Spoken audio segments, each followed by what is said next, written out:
Hello, everybody. You're watching another edition of DDP. I am Scream Truth, and Kars is with me. How's you Hello. doing? Okay, so we're going to be talking about not the combat beta. Surprised? No. Well, Yes. No. Yeah.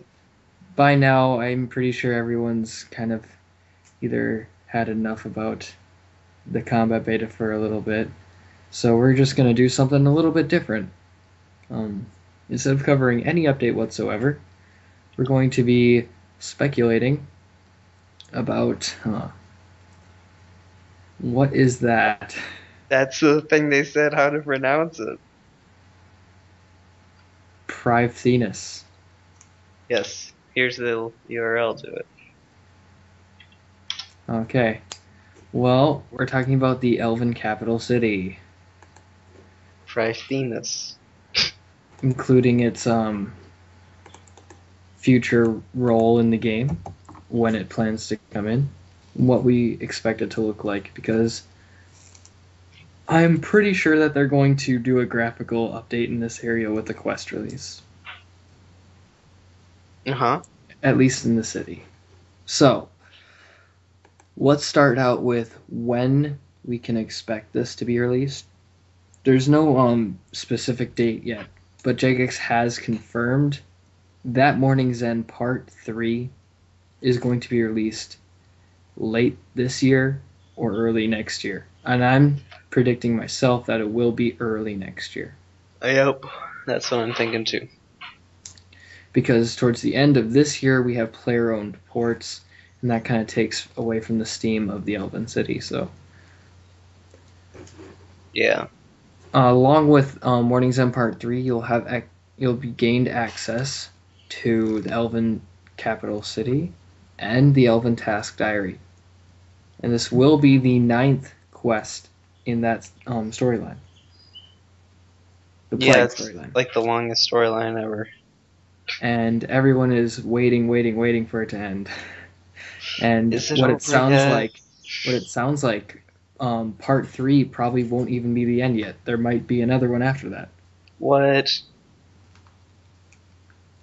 Yeah. So, what we know so far is, as you're going through all these quests, by the way, I'm going to put a big spoiler warning on this video because it's all speculation. If you haven't done the quest yet or don't want to hear it, don't watch this video. But um, you go through the quest series and you find out that the king, I'm drawing a blank on his name at the moment, King Awesome guy. King Lanthus or something, and he's the king of Isardone, and um, by the end of Biohazard, I believe it is, you find out that the plague Is it that's really a plaguing. plague? Yep, it's nothing at all. In fact, it's just a spoof to protect himself from King Tyrannus or whatever, from the Tyrannus camp in the Elven area, in the Elven woods. Um, so as you're going through Underground Pass, your goal is to get to the Elven areas, and you meet this one guy that's in there that's keeping people from doing that in the first place, named Ivan. This is where you Yeah. also get the Ivan staff and Ivan blast after this quest. But now you'll have access to the Elven area, and with Regicide, you accidentally kill King Tyrannus. Well, I see, with No, no, Regicide, you purposely kill it, but you didn't know that King Tyrannus was actually the good guy. yeah, that's the bad part. But you automatically start Regicide when you come out of the underground pass. Yeah, So you might never even notice that. But yeah. yeah. Um, I have some speculation. I haven't gone through all of the quests yet, but maybe King Tyrannus isn't dead because all you saw was his tent burning. What if he wasn't in there? I don't know. That could be pretty interesting to think about. Unless it said somewhere else that he was, yes, in fact dead, and that was, and they have proof in that in the quest or something. But what if he's still alive? So anyway, moving on. In Roving Elves, you go and help this one person. It'll give you access King to Tyrus. King Tyrus. Yeah. But you'll help these elves, and you have to go back into Gabriel's cave to get a crystal tree planted there. And you'll gain access to an elven settlement. And in this settlement, you're going to find Mournings and Part 1 start quest, where you actually find out that the mourners, the ones walking around with the gas mask and all that stuff, are actually elves. So they are working with the bad king of East Ardone, and they're keeping people out of Piffindas. I'm still going to call it Piffindas. Alright, we're talking about the area or the city? They just want people out of the city? We're going to talk about the area in general. Just try and mask cover this thing. So, you're going through this quest, and what you're kind of doing is you're continuing to make the plague look realistic. In this quest, you end up dyeing all those colored sheep that you had to check out in Biohazard, I think. Or Plague City, whichever one it was. I thought it was Sheep Herder. Yeah, I know. That's a long time ago. That's Sheep Herder. Never mind, I'll be quiet. You have to re-dye the sheep. They're different colors. And in Mournings End Part 2, I'm not exactly sure what happens in that quest. You did it. Do you remember it all? Oh, what? No, I just started it to get into the city of Leata. Alright, well, I'm going to open it and I'm going to look through it. You gain access to this temple, and you're going to have to connect all of these lights. And what happens in this quest? Let me see. Wow, there's a lot of stuff here. You find the Death Altar. Yes. I'm not sure what this has to do with the storyline. Let me go back to the top. This is often described to be annoying by players who have completed the quest because of the difficult agility course.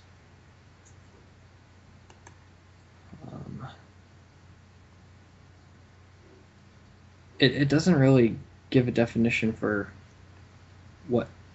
why it started. I don't know. Well, it has something to do with mourners, so I guess you're doing stuff for the mourners now. Undercover. But I wish I knew what happens in this.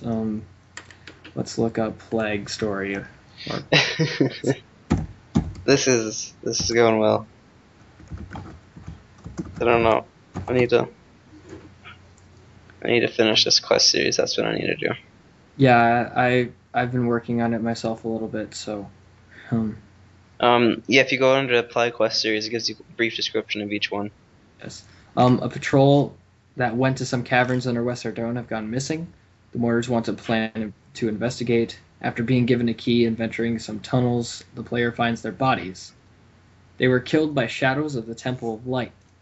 The player then goes to explore some of the temple and finds a blackened crystal. The player then decides to report to the elf that started the quest, Eranwin. I think that's how you pronounce her name. Eranwin's name. What?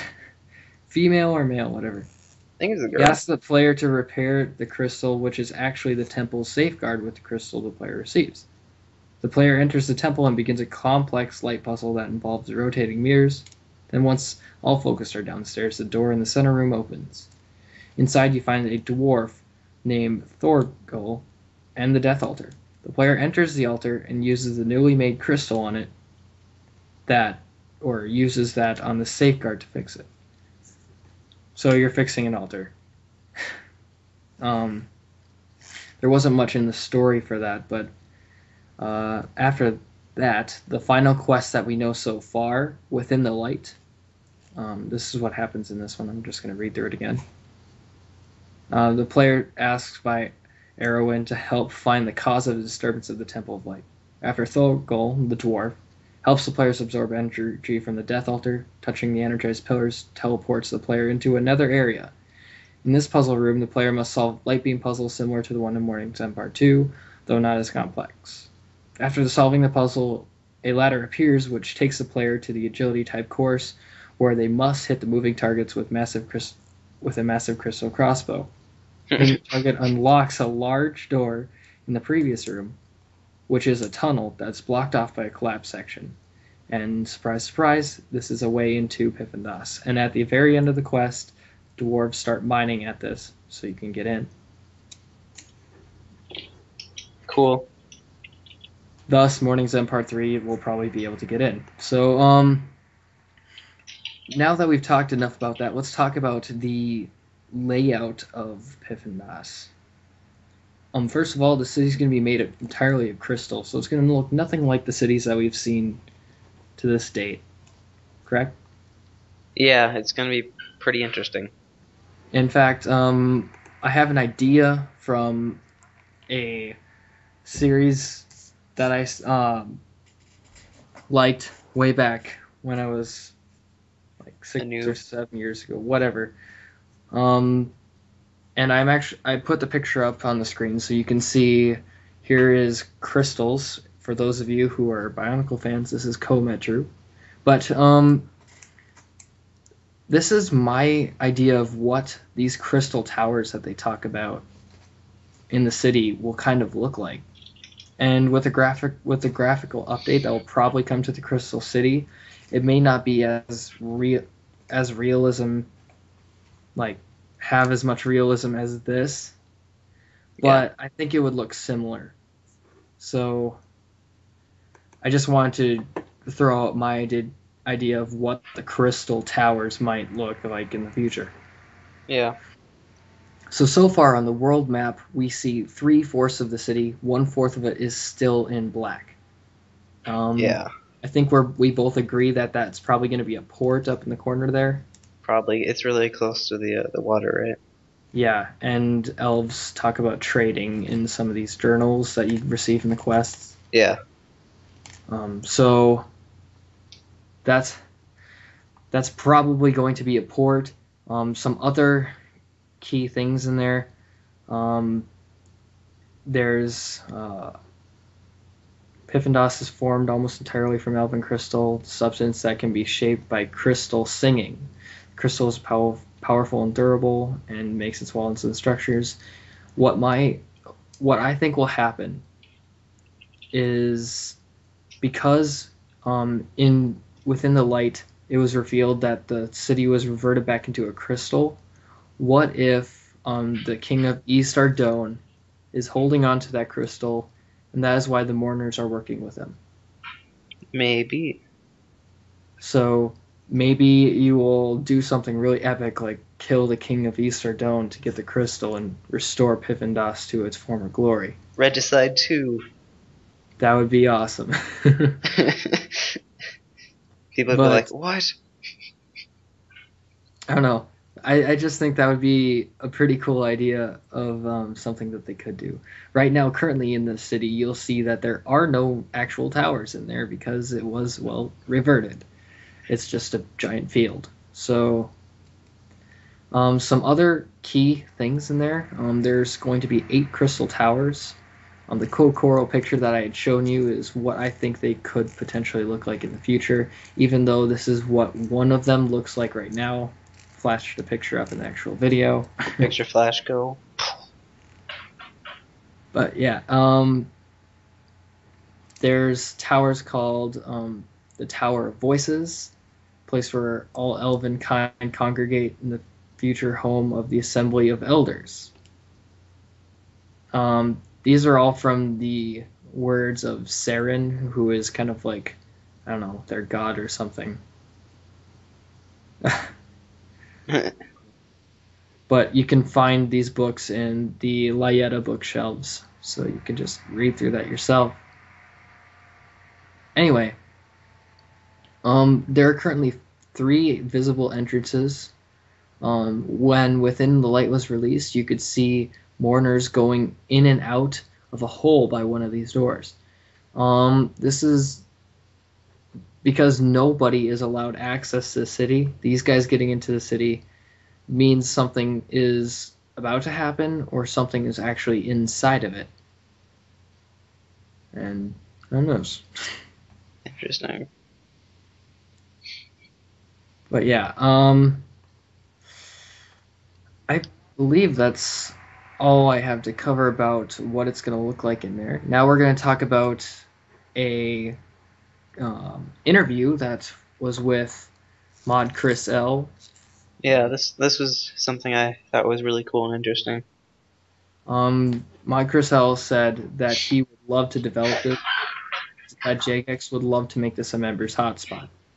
Now, he had said that he would love there to maybe be a second Grand Exchange in this thing, and pretty much everything would be in the city: anvils, smelting places, shops. What are some other big things? POA. Yeah. I don't know. I think you covered the biggest ones. But yeah, all of these things they'd want that to be in the city. Personally, in my opinion, if they made this place that much of a hotspot, I don't think I'd ever leave. Because everything is there. Yeah, and I don't know. I just think that it's time that the members get to see this. It's time for Jagex to start putting some more world expansion out there besides more islands, you know? Yeah. Like maybe if they could even open up a whole new continent or even start that. That'd just be the Eastern lands. Eastern lands would probably come first. The Western lands, unfortunately, second if they were to ever do it. But the Western lands are supposed to be like war torn and like the wilderness, but everywhere. So there's probably nothing on it. Or is there? Dun dun dun dun. Yeah. Well, I've pretty much said everything I have to say about this. If you have any questions or you want us to cover it in more detail or something, or cover it in the future once this gets released, which we probably will anyway, just leave a comment below. We'll answer your questions on the next podcast. And that's about it. Anything else you have to say? Not really. I think you covered most of it. All right. Well, we hope you enjoyed our RuneScape speculation episode. Speculation. It probably won't be the last because I quite enjoy speculating land expansion and stuff like that. So, yeah. Yep. See you guys. All right. Bye, guys.